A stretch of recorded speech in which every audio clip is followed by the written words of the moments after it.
საქართველოში ოფიციალური ვიზიტით იმყოფება გაეროს განვითარების პროგრამის ხელმძღვანელი ჰელენ კლარკი, რომელიც ქვეყნის პრეზიდენტს, პრემიერ-მინისტრს და მთავრობის წევრებს შეხვდება. მანამდე კი სტუმარს კახეთში უმასპინძლეს, სადაც მან სოფლის მეურნეობის და განათლების მინისტრებთან ერთად კაჭრეთის პროფესიული კოლეჯი დაათვალიერა. ჰელენ კლარკი მექანიზატორთა გადამზადების პროგრამას გაეცნო კოლეჯის სადეგუსტაციო დარბაზში, მისი სახელობის ღვინის ჩამოსხმას დაესწრო და საკუთარი ხელით ჩურჩხელაც ამოავლო.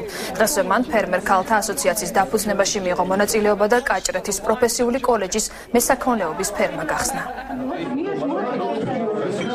მით ჩამოვედი საქართველოში ძალიან მნიშვნელოვან დროს ჩვენ ვაკეთებთ შეფასებას თუ რა გაგვიკეთებია 20 წლის მანძილზე. ასევე უნდა დავსახოთ სამომავლო გეგმები, რომელიც უნდა შეესაბამებოდეს ქვეყნის პრიორიტეტებს. მოხარული ვარ, რომ ამ 3 დღის განმავლობაში მე მექნება შეხვედრები საქართველოს მთავრობის უმაღლეს პირებთან. ჩვენ განვიხილავთ ისეთ მნიშვნელოვან საკითხებს, როგორიცაა ეკონომიკა, სოფლის მეურნეობა, განათლება და დემოკრატიული მმართველობა.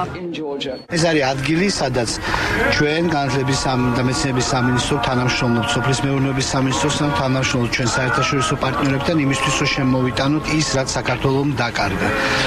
ჩვენი რეგიონალური განვითარების აქცენტი, სადაც ცოდნაზე დაფუძნებული სოფლის მეურნეობით და რეგიონალური განვითარებით იქმნება ძირი და ფუნდამენტი ქართული ეკონომიკის და სოციალური სიძლიერის. ალბათონი ჰელენის ვიზიტი მით არის მნიშვნელოვანი, რომ გაეროს განვითარების პროგრამა არის ერთ-ერთი ძირითადი დონორი და მხარდამჭერი ამ საქმიანობის და ეს კარგი და ესეთი ეფექტური მაგალითი ვფიქრობ, რომ ფართოდ უნდა გავრცელდეს საქართველოში, ვინაიდან ეს არის ძალიან მნიშვნელოვანი სფერო ჩვენთვის, როგორც სოფლის მეურნეობისთვის, ასევე არასასოფლო სამეურნეო დასაქმებისთვის, რაც ეგრე მნიშვნელოვანია ჩვენი სოფლის მაცხოვრებლებისთვის.